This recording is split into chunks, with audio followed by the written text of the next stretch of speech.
एकादशी का व्रत करने से हमें क्या लाभ मिलता है और हमें एकादशी का व्रत क्यों करना चाहिए।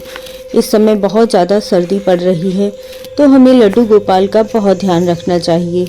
तुलसी की लकड़ियां जलाकर अगर आप इस तरीके से लड्डू गोपाल को हल्की सी आंच देते हैं तो उन्हें बहुत ही अच्छा लगता है और आपके घर का ऑरा भी बहुत पॉजिटिव हो जाता है।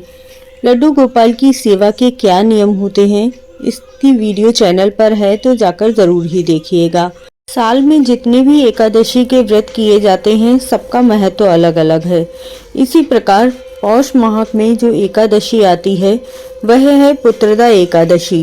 जिनको भी संतान सुख नहीं है या फिर जो अपने संतान को और अच्छा भविष्य, स्वास्थ्य और खुशी देना चाहते हैं उन सभी को पुत्रदा एकादशी व्रत जरूर करना चाहिए। यह आपके जीवन में खुशी लेकर आती है और आपका मानसिक और शारीरिक दोनों स्वास्थ्य भी अच्छा रहता है। एकादशी व्रत करने से आपके घर में धन धान्य हमेशा ही परिपूर्ण रहता है।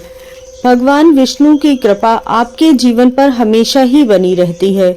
अगर अभी तक आप अपने घर में लड्डू गोपाल लेकर नहीं आए हैं तो अगर आप उनकी सेवा करना चाहते हैं तो अपने घर में लड्डू गोपाल लेकर जरूर आइए, लेकिन आपका मन पूरी तरह से सेवा भाव का होना चाहिए, क्योंकि अगर आपने मन में ही लड्डू गोपाल की सेवा को नहीं बना रखा है तब आप पूरी तरह से लड्डू गोपाल की सेवा कर भी नहीं पाएंगे।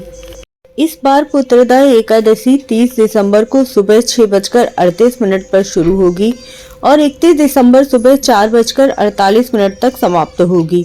उदय तिथि के अनुसार एकादशी व्रत 31 दिसंबर के दिन रखा जाएगा, यानी नए साल की शुरुआत, और एकादशी व्रत का पारण बहुत ही शुभ समय पर होगा और आपको विष्णु भगवान की बहुत विशेष कृपा मिलेगी। क्या उपाय करना है ये भी जरूर देखिएगा। एकादशी व्रत का पारण 6:37 से 8:37 तक किया जाएगा, तो इस समय पर आप एकादशी व्रत का पारण कर सकते हैं। दूसरे दिन त्रयोदशी व्रत यानी कि प्रदोष व्रत शुरू हो जाएगा, तो आपको अपना प्रदोष व्रत कैसे रखना है और एकादशी मिश्रित प्रदोष व्रत कैसे रखा जाता है तो वह भी जरूर देखिएगा। एकादशी तिथि पर ब्रह्म मुहूर्त में उठकर सबसे पहले विष्णु भगवान की फोटो या प्रतिमा रखकर आपको अपने व्रत का संकल्प लेना चाहिए। उसके बाद अगर आपके घर में लड्डू गोपाल हैं, शालिग्राम भगवान हैं, तो उन्हें पंचामृत अभिषेक करवाइए। विष्णु भगवान को पीली चीजें जैसे कि केला, फल में आप केला अर्पित कीजिए और पीले रंग के पुष्प अर्पित कीजिए। हल्दी और कुमकुम का तिलक विष्णु भगवान को लगाइए। विष्णु भगवान को इत्र सेवा समर्पित कीजिए। उनके नियमों का ध्यान रखते हुए एकादशी माता की कथा पढ़िए और एकादशी माता की और विष्णु भगवान की आरती कीजिए। आपके घर में तुलसी का पौधा तो जरूर ही होगा।